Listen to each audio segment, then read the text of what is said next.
विद्यार्थी मित्रों, प्रत्येक वर्ष कला के भीतर हिंदी साहित्य का इतिहास जो है, इस इतिहास में एक इकाई के भीतर गद्य और पद्य की रचनाओं का परिचय हमें पाठ्यक्रम में दिया गया है।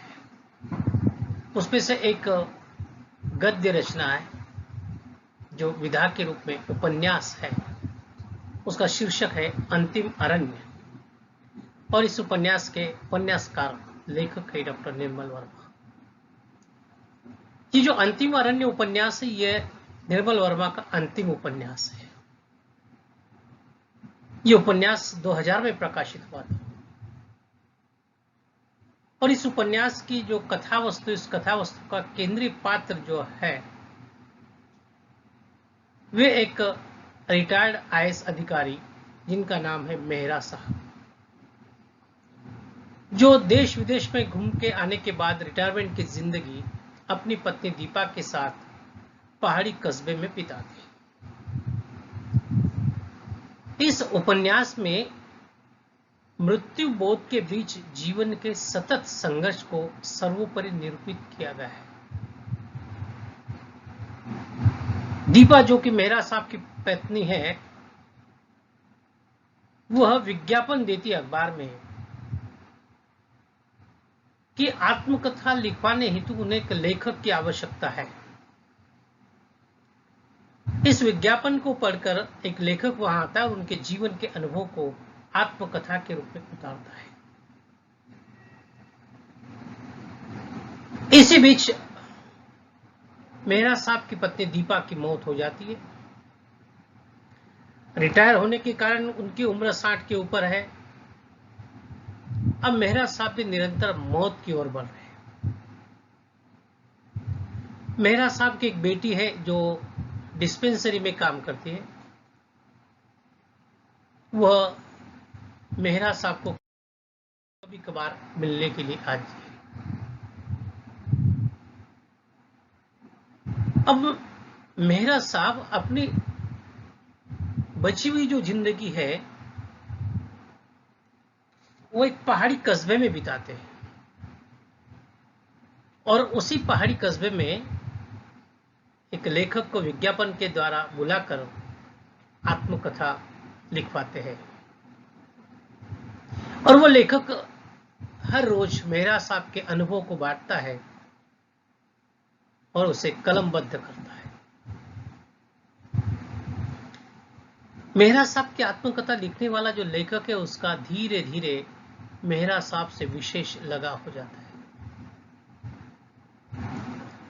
और इसी लगाव के कारण मेहरा साहब की पत्नी की मृत्यु के बाद डॉक्टर सिंह, निरंजन बाबू और अन्ना जी के बार बार कहने के बाद भी ये लेखक मेहरा साहब को छोड़कर नहीं जाता।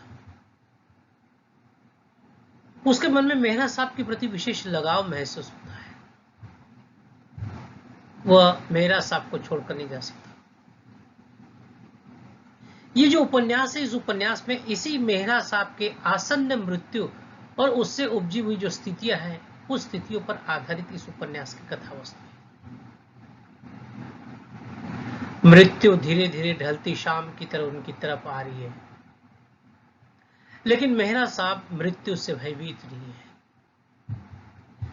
और मेहरा साहब ने जिस जीवंतता के साथ उन्होंने अपनी जिंदगी जी, उसी सहजता के साथ वे मृत्यु की प्रतीक्षा कर रहे हैं। डॉक्टर सिंह लेखक और मेहरा साहब से ये बात छिपाना चाहते हैं, मगर मेहरा साहब खुद इनसे अपनी मृत्यु के बारे में पूछते हैं। वे डॉक्टर सिंह से अपनी बाकी बचा हुआ जो समय है उसके बारे में पूछते हैं। साथ ही साथ वे लेखक से भी पूछते हैं कि अपने मरने के बाद अपने संस्मरण से उभरने वाली छवि के बारे में उससे जानकारी लेते हैं, पूछते हैं और वे लेखक से कहते, तुमने मेरे बारे में इतनी नोटबुक्स भरी है, अच्छा ये बताओ जो उन्हें पढ़ेगा वो मेरे बारे में क्या सोचेगा? हाँ, मैं उससे कैसा दिखाई दूंगा? अगर मैं जीवित नहीं रहा तो कैसे शक्ल सूरत उसके दिमाग में आएगी? इस तरह के सवाल मेहरा साहब लेखक से पूछते हैं। इसी उपन्यास में एक महत्वपूर्ण पात्र है जिसका नाम है तिया। अपने माता पिता के स्नेह से वंचित तिया अपने आप में अकेले से नजर आती। वैसे तो डॉक्टर तिया अपने पिता मेहरा साहब को प्रेम भी करती है और घृणा भी। वो उन्हें अपनी मां के घर छोड़कर चले जाने का जिम्मेदार मानती है। तिया हर 2-3 महीने में अवकाश लेकर कुछ दिनों के लिए मेहरा साहब के पास आती है। मेहरा साहब अक्सर उससे कहते कि तुम रुक जाओ कुछ दिनों के लिए, रुकने के लिए कहते, पर वो डिस्पेंसरी में काम करने वाली जो है वह हर बार इनकार करके चली जाती है। वो निकल जाती है और उसके मन में मेहरा साहब से अधिक चिंता और करुणा उन मरीजों के प्रति है जो उसके अस्पताल में आते हैं। तिया गांव के डिस्पेंसरी में दवा बांटने जाती है और उसे उम्मीद है कि इन्हीं गांवों में उसे एक दिन उसकी मां मिल जाएगी। वो कहती भी है, आज भी जब मैं गांव की सरकारी डिस्पेंसरी में दवाएं बांटने जाती हूं तो सोचती हूं वो कहीं दिखाई दी जाए, पर वो दिखती नहीं है। इस उपन्यास में एक निरंजन बाबू नामक पात्र है जो दर्शन की गुत्थियों को सुलझाते सुलझाते जीवन की गुत्थियों में उलझ गए हैं। राजस्थान के अपने राजसी ठाट और दिल्ली विश्वविद्यालय की प्रोफेसर की नौकरी को छोड़कर ये निरंजन बाबू साल 6 महीने के लिए अपना घर बार छोड़कर इस पहाड़ी कस्बे में चले आते हैं। और ये जो निरंजन बाबू है वो यहाँ आकर जीवन को नए सिरे से शुरू करना चाहते हैं। वो कहते भी है, मैं जब यहाँ आया था तो मैंने सोचा था मेरे नीचे वाली जिंदगी पूरी हो गई और मैं सब कुछ नया सिरे से शुरू कर सकता हूँ, नया सिरा। लेकिन दुर्भाग्य की बात है कि निरंजन बाबू की पकड़ में कोई नया सिरा नहीं आता है। वे हर बार नीचे लौट जाते हैं। मित्रता के बहाने लेखक को बार बार यहां से चले जाने को कहते हैं, क्योंकि वो लेखक तो दिल्ली से कस्बे में आया हुआ है और निरंजन बाबू उस लेखक से कहते, तुम एक मरी हुई औरत के कहने पर ऐसे आदमी के साथ रह रहे हो जो खुद जाने वाला है। अन्ना जी युद्धोपरांत जर्मनी छोड़कर भारत आ गई है।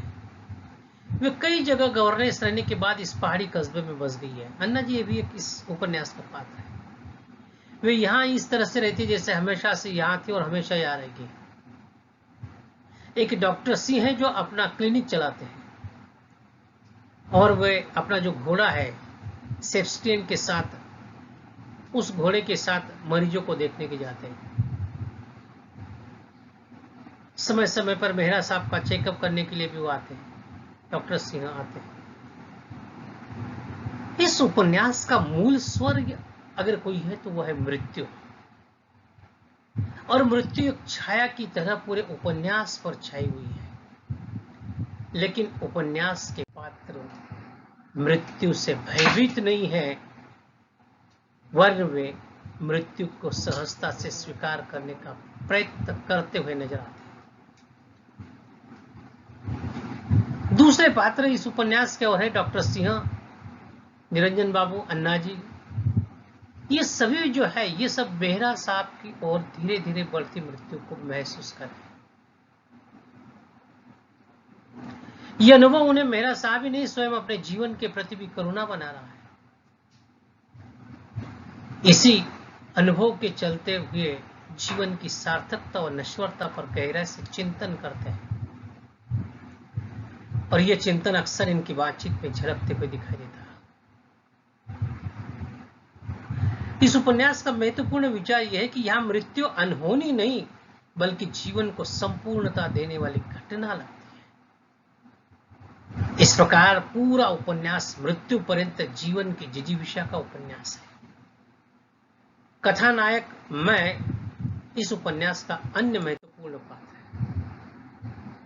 महानगर दिल्ली का यह युवक महानगर की भीड़भाड़ से ऊपर उस पहाड़ी कस्बे की शरण लेता है जहां मेहरा साहब अपने जीवन के अनुभवों को लिखवाने के लिए विज्ञापन देकर बुलाते हैं। और ये सब उनके आत्मकथा जो लिख रहा है उसका परिश्रमिक क्या है? केवल आजीविका, मतलब खाना पीना रहन सहन का खर्चा। और जब मेहरा साहब की पत्नी का देहांत हो जाता है तो उसके बाद मेहरा साहब की देखभाल करने का काम ये लेखक, या जिसे हम कथानायक मैं कहते हैं, वो करता है। और मेहरा साहब के जीवन में ये कथानायक मैं प्रमुख भूमिका निभाता है। मेहरा साहब की मृत्यु हो जाने के पश्चात उनकी अस्थियों को लेकर उस पहाड़ी नदी में प्रवाहित करने जाता है, जहां वो पहाड़ी नदी वहां से मीलों दूर है। मेहरा साहब के यहाँ काम करने वाला जो घरेलू नौकर है उसका नाम है मुरलीधर, और ये भी मेहरा साहब की बड़ी देखभाल करता है। मेहरा साहब के जैसे सांस तेज होती वो लालटेन लेकर कथानायक के घर की ओर दौड़ता हुआ जाता है। ये मुरलीधर पास के पहाड़ी गांव से आकर वहां रहता है और मेहरा साहब की ओर संपूर्ण भक्ति रखता हुआ कथानायक मई को भी अपने आत्मीयता में बांध लेता है। और इस मुरलीधर में एक खासियत यह है कि एक नौकर और मालिक के बीच की दूरी को वो पार नहीं करता, वो एक अंतर बनाए रखता है। दीवा इस उपन्यास में एक सहायक नारी चरित्र के रूप में हमारे सामने उपस्थित है। दीवा मेहरा साहब की दूसरी पत्नी है, जिसके साथ रहते हुए मेहरा साहब को पहली पत्नी के बारे में कभी कुछ याद नहीं आता। मेहरा साहब कभी चर्चा नहीं करते कि वो कौन थी और किस हालातों में मेहरा साहब से अलग हो गई। दीवा क्रिश्चियन है और उन्हें इस बात का बोध है कि वो एक हिंदू पति की पत्नी है, जिसे वो अन्ना जी से भाव का क्षण कह देती है। इस तरह ये जो उपन्यास है, इस उपन्यास में मेहरा साहब का जो अंतिम समय है, अर्थात मृत्यु का समय, उसका चित्रण निर्मल वर्मा ने इस उपन्यास में किया है और इसका शीर्षक भी दिया अंतिम अरण्य। इस तरह ये उपन्यास की कथा वस्तु संक्षेप में यहाँ पर समाप्त होती है। धन्यवाद।